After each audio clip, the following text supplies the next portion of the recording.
खुलुमबाय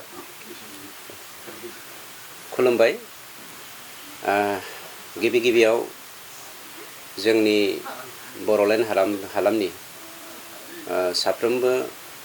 बर' रिपर्टारफोरखौ आं जोंनि बिटिआर सरकारनि जानानै मानगेदेर श्री प्रमद बर' बिथांनि सरकारनि सासे सोद्रोमा जानानै थामहिनबा सरकारनि बुंथिगिरि बा स्पक्सपार्सन जानानै नोंथांमोननि मिडियानि गेजेरजों दाखालि सानथामनि सिगां जोंनि मानगेदेर आसाम लेजिस्लेटिभ एसेम्ब्लिनि स्पिकारनि बिटिआर सरकारनि सायाव बुंथिनाय फंनैसो बाथ्राखौ लानानै आं खेंफोरथि होनो नागिरदों। खेंफोरथिया बेनो जे फार्स्टआव आं मोनसे बाथ्राखौ बुंनांगोन। बर' हारिनि गेजेराव गिबि खेबनि थाखाय आसाम लेजिस्लेटिभ एसेम्ब्लिनि थामहिनबा भारत संबिजितनि जौसिन मासियाव मासि लानो हानाय मानगेदेर बिथां बिस्वजित दैमारी बिथाङा गावनि पार्सनेल पलिटिकेल इन्टारेस्टनि थाखाय सासे कन्स्टिटिउसननि मुरिबि जानानै बिटिसि आरो बिटिआर एकर्डफोरनि खुनु गुदि बिजौ संदाननाय लायालासेनो मोननैसो बाथ्रा बुंथिलांदों।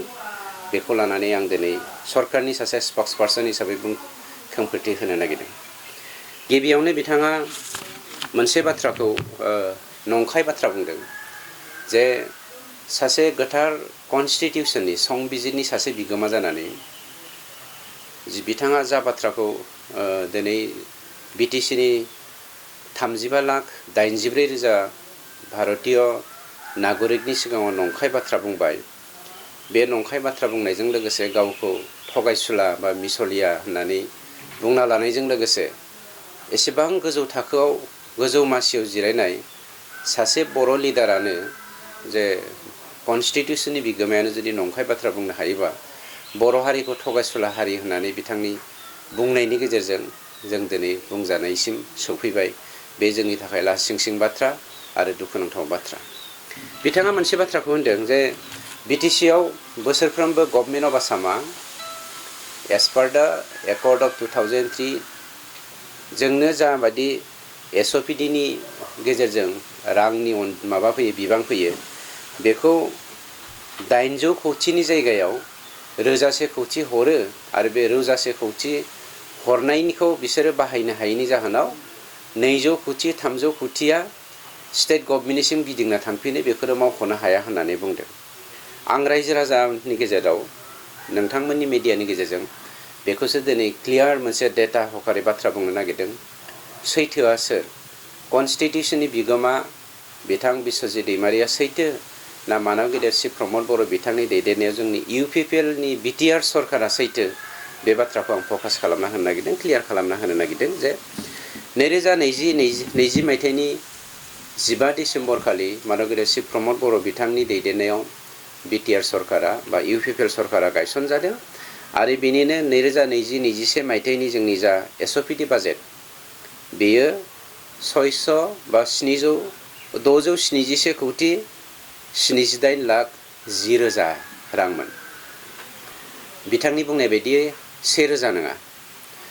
2021-22 मायथाइयाव जोंनि एसअपिडि फान्डआ 650 कौटि 3,61,000मोन। बिथांनि बुंनाय बायदि 1000 कौटि नङा। 2022-23 मायथाइ बायदियै मायथाइनि एसअपिडि फान्डआ जोंना बिटिआरनिया 722 कौटि 84,09,000मोन। बिथांनि बुंनाय बायदि 1000 कौटि नङा। 2023-24 मायथाइनि एसअपिडि बाजेटआव जोंनि स्टेट गभर्नमेन्टनिफ्राय हरनाय राङा 800 कौटिमोन। बिथांनि बुंनाय बायदि 1000 नङा। 2024-25 मायथाइ बायदियै जोंनि एसअपिडिनि फान्डआ 803 कौटि। बिथांनि बुंनाय बायदि 1000 कौटि नङा। 2025-26 मायथाइनि एसअपिडि फान्डआ जोंना 843 कौटिमोन। बिथांनि बुंनाय बायदि जाय दा बोहैथि जोंनि फाइनेन्सियेल इयाराव सोलिगासिनो दङ। बे 25-26 मायथाइनि फाइनेन्सियेल इयारा रांबावजा बोसोरा 843 कौटि बिथाङा जा बाथ्राखौ बुंदों 800नि जायगायाव 1000 कौटि हरो बिनिनो 200-300 कौटिखौ मावख'नो हायिनि थाखाय गिदिंथिला थांफिनो होननानै आं बेखौ डाटानि सायाव बेस खालामनानैसो नोंथांमोननि मिडियानि गेजेरजों बे बाथ्राखौ स्पष्ट होनाय जादों। माब्लाबा जों गिख्रंनो 2 नाम्बाराव बिथाङा मोनसे बाथ्राखौ बुंबावदों बिटिसिआव आयेन कानुन बानायनानै लानो रोङाखै जायनि जाहोनाव सिस्टेमेटिकेलि जोंनि सरकारा सासन खालामनो रोङाखै। बिथाङा 4 बोसोर बारबाय स्पिकार जानाया आसाम लेजिस्लेटिभ एसेम्ब्लियाव। बे 4 बोसोरनि गेजेराव जोङो गोबां आयेन बानायनानै स्टेट गभर्नमेन्टनिसिम हरबाय। बे आयेननि गेजेराव बयनिख्रुइबो देरसिन आयेन जोङो पास खालामनाया जादों दा Bodoland territorial council land and revenue regulation application and amendment bill 2024 जायखौ जोङो थांनाय 2/7/25 एग्जिकिउटिभ काउन्सिलनि मिटिंनि गेजेरजों बे माबाखौ जोङो हरनाय जादों बा जों बेखौ प्रप'जालखौ हरनाय जादों एसेम्ब्लिनि गेजेरजों पास खालामनानै। दानिया कुइसना फैदों जाय आयेननि दारै बेवहाय लेन्ड एन्ड रेभिनिउबो मोनसे बाथ्रा हाबनानै फैदों जाय आयेननि गेजेरजों दिनै बिटिसिनि हा हुनि बाथ्राखौ बेवहाय जोङो फोथांना लाखिनो थाखाय बा थारैनो सेफ खालामनानै लाखिनो थाखाय जों जा आयेनखौ बा बिलखौ पास खालामदों जोंनि काउन्सिला दा Bodoland territorial council land and revenue regulation application and amendment bill 2024 बे बिलखौ दिनैसिम बिथां बुंथिगिरि आसाम लेजिस्लेटिभ एसेम्ब्लिनि स्पिकार मानव गेदेर बिश्वजित दैमारिया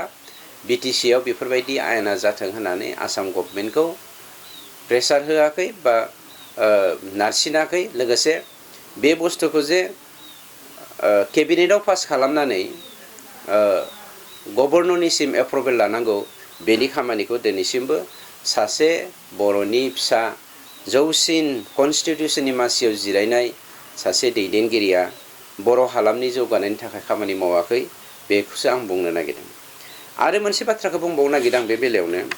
बिथाङा जे एसेबां आयेन कानुननि बाथ्रा बुंदों डिसिप्लिननि सिस्टेमनि बाथ्रा बुंदों आरो बुंदों जे जोङो आयेन कानुन बानायना लानो रोङाखै जायनि जाहोनाव मा होनो जोङो बिटिसिखौ सिस्टेमेटिकेलि सालायनो हायाखै। बिथाङा जेब्ला बिपिएफआव दैदेनगिरि जानानै दङमोन बे दैदेनगिरि जाना थानाय समाव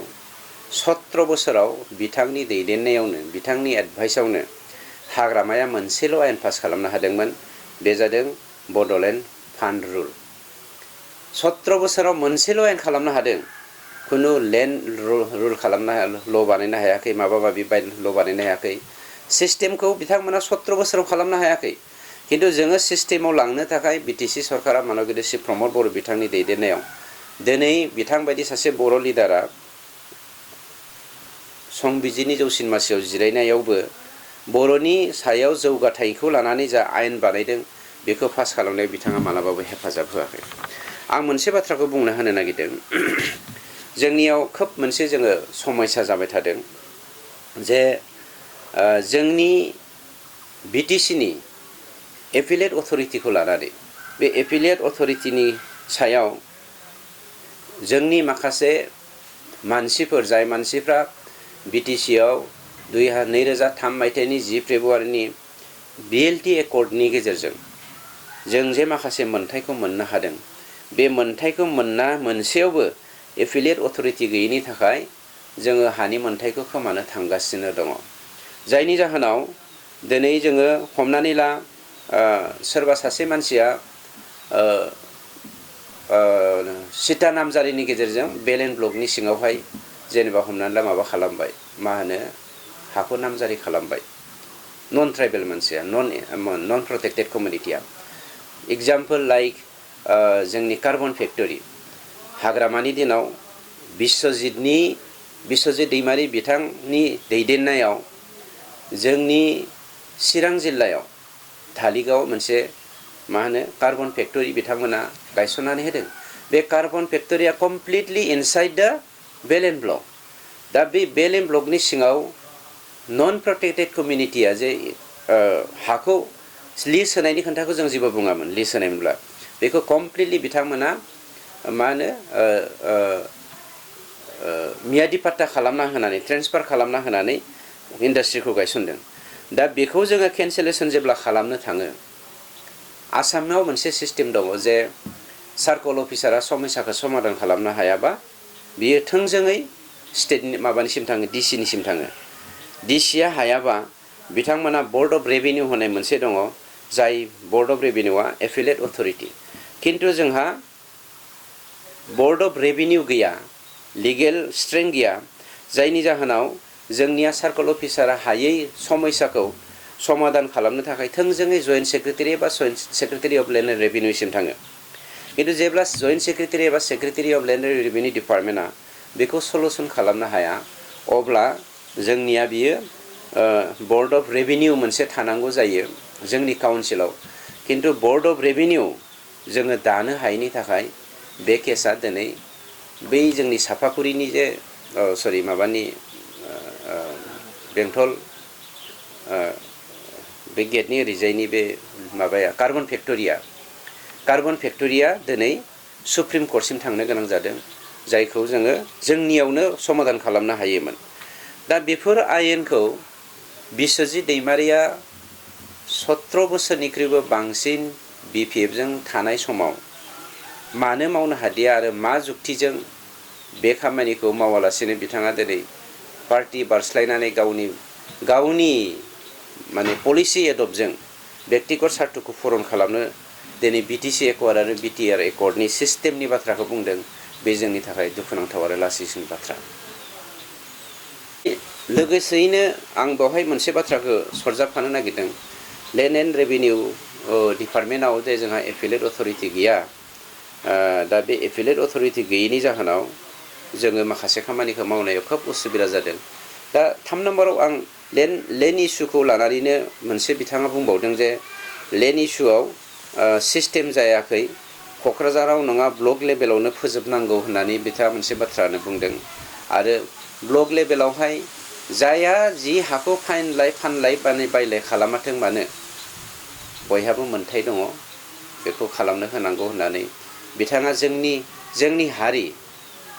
आरो जोंनि बिटिसिनि ल' जाय ल'खौ जोङो काउन्सिलनि एक्ट ल' होननानै बुंनो नांगोन एक्ट 2003 10 फेब्रुवारिनि जा जोंनो सुक्तिनि गेजेरजों जोंनो आयेन बानायनानै होलांबाय बे आयेनखौ भायलेट खालामनानै जे सिस्टेमखौ सिफायनो नागिरदों बे जोंनि थाखाय दुखुनांथाव बाथ्रा आं मोनसे बाथ्राखौसो नोंथांमोननि मिडियानि गेजेरजों बुंनो नागिरदों बिथाङा गावखौनो बिटिसि एकर्डनि मास्टार माइन्ड होननानै दिनैबो गुबुननि सिगाङाव बुङो सानसेखालि आंनि सिगाङावबो बुंदों बिटिसि एकर्डखौ गावनि दैदेननायावनो खालामजोबदों होननानै बुंदों नाथाय बेखौबो जों मानिदों नंगौ बे समाव बर' लिडारफोरा बिथांमोनानोमोन आरो बिथाङा अभारग्राउन्डनि जानानै जथेस्थ' खामानिबो मावदोंमोन बेखौ जों मिथिगौ खिन्थु आंनि बुंनाया जादों बिटिसि एकर्डनि मास्टार माइन्ड जानानै बिटिसिनि आयेनखौ मोनथिया नामा बिथाङा जे बिटिसिआव मोन 19टा बेलेन्ड ब्लक दङ बेयो completely protected land for protected community for protected people आरो बिनि अनगायैबो जोंहा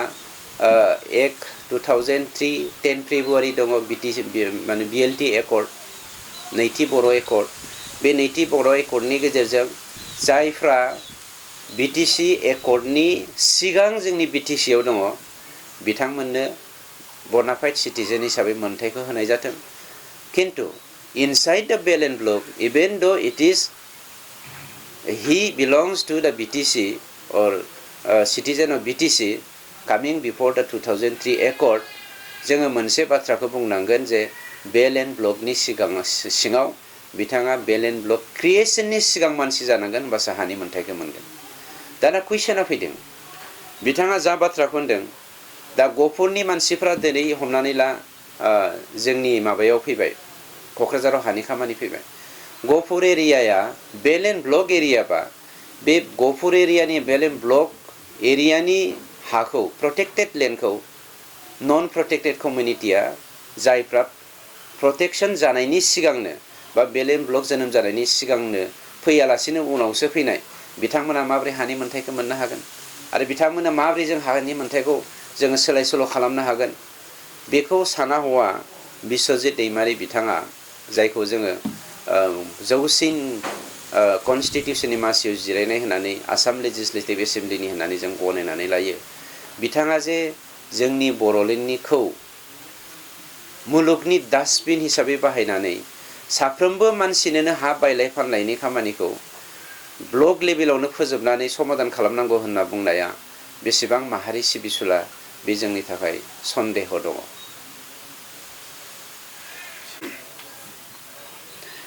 ब्रै नाम्बाराव बिथाङा मोनसे बाथ्राखौ बुंबावदों जे मानगिरित सि प्रमद बर' बिथाङा गोबां मिशन लानानै बिटिसिआव मोनफ्रोमबो डिपार्टमेन्टआव खामानि मावगासिनो दङ जेरै green Bodoland mission pig mission sericulture mission handloom mission गोबां मिशन